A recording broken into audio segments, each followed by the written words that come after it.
Whereas look at the Muslims. We are taught the value of to agree to disagree.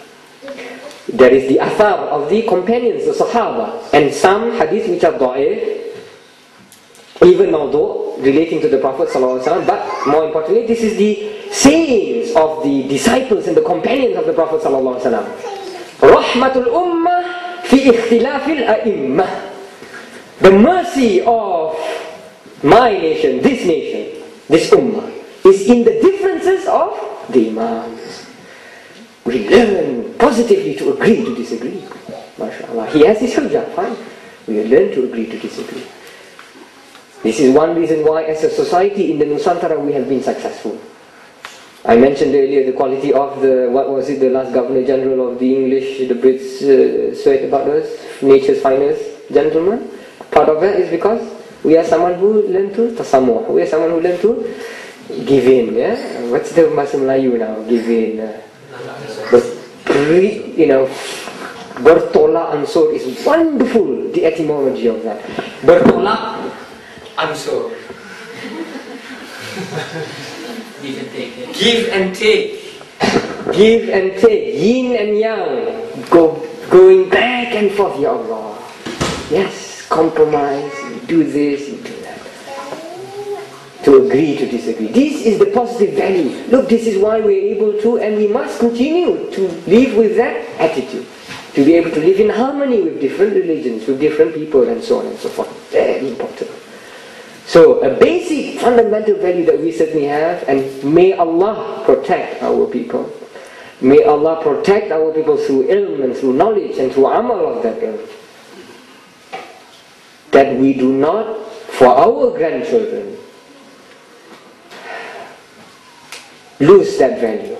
Because if not, then there may come a day, if we are not careful, that we might find among Malaysians, Muslims, or Indonesian Muslims, that just because he follows another madhab, or just, he's in this, now, he's Shafi'i, or is this Salafi, or this Wahhabi, is this Ikhwani, they fight each other, they kill each other, like in some places in the Muslim world today. La hawla wa la quwwata illa billahi al-azim. If it is one thing that we can show the world, to the Muslim world, our value as a Muslim society in Malaysia, it is this. So you need to be confident also. Don't think, when sometimes we hear people say, no madhab, rasa malu, you feel timid, you feel, Look, the greatest theologian of the Muslims, Hujjatul Islam, Abu Al-Ghazali, who lived during the golden age of Islam, was, in his madhab of fiqh, Shafi'i. So, be thankful to Allah that you belong to a madhab that has the same association with one of the greatest Muslim living scholars. Now, I want to just share this anecdote with you about Imam Al-Ghazali. Now that I've hyped him up, hyped him up. How do I explain that in Malay? Naik apa? Anjung-anjung kan, Dan naik-naikkan dia sangat terror sangat, macam taklah sampai Tuhan, of course. Superhero here. This is great scholar here. Read his story. Read his biography. Read his life. He, mashallah, the greatest Muslim theologian, at one point in his life, after he had the professorship at the Nizamiyah in Baghdad, he was like the dean of Oxford University, teaching Shafi'i fiqh, teaching Aqidah, teaching, the various religious sciences. But that religious scholar, this Imam Al-Ghazali, it came to him that because he read too much in too many things, that he began even to have doubts about his religion. This is a very personal thing. One of the greatest Muslim scholars. Can you imagine it? Can you imagine it? Had even doubts such as perhaps thinking, hey, is there God or is there not God? Nowadays, if you actually ask that question, of course, you will be very careful. But think about that. This is one of the greatest Muslim scholars. He himself had to struggle with his own faith. He himself had to struggle with his own faith. The nature of Iman that goes up and down. And he became so disillusioned at one point. And he talks about this in his autobiography. And again, this is another rare thing. No one writes autobiographies. Among the ulama, mana ustaz-ustaz adalah kot satu dua. Among religious scholars who write their own autobiography, like Malcolm X, for example, and things like that. Yeah? You should read good autobiographies. They will make your day, inshallah. But he wrote in his autobiography about this experience, very personal experience of losing faith. How did he lose his faith? It's very simple. He studied during the course of his studies at the Nizamiya in teaching. He studied astronomy. So, with studying astronomy, he realized that actually the sun or the moon, when we see the moon, the size of coin, sensory perception tells me, the hakim, the judge of sense perception, your eyes tells you that the sun is only the size of the coin. The moon is only the size of that coin.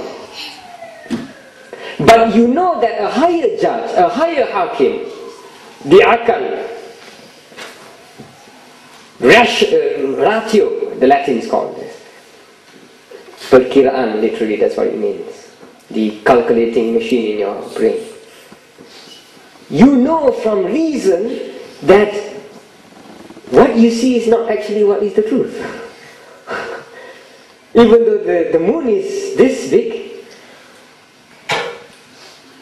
the size of your finger, thumb, but through astronomy, if you have knowledge of astronomy, you know that it is 10 times, 20,000 million times bigger than the size of your thumb. So he began to doubt. He began to tashkik. He began to...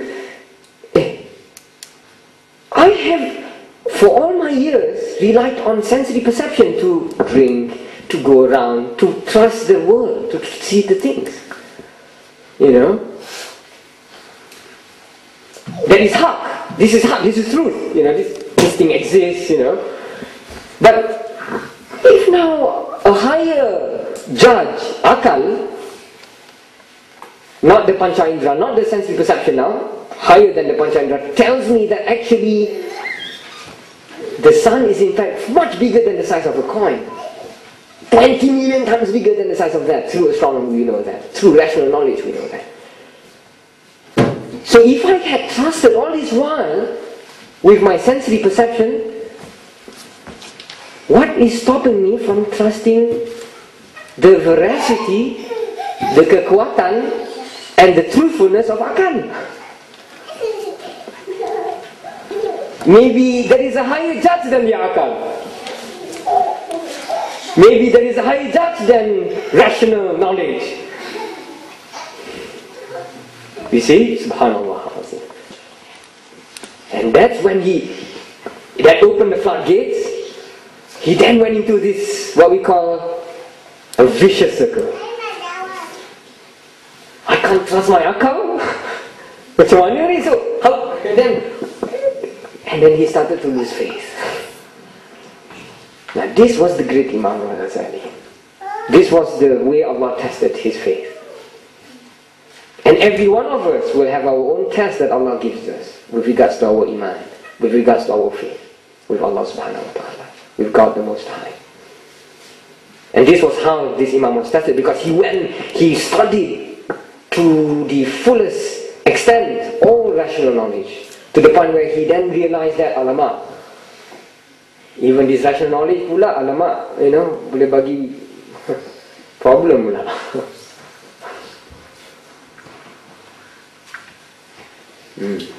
And that was when the point where he himself, Imam Al-Ghazali, had to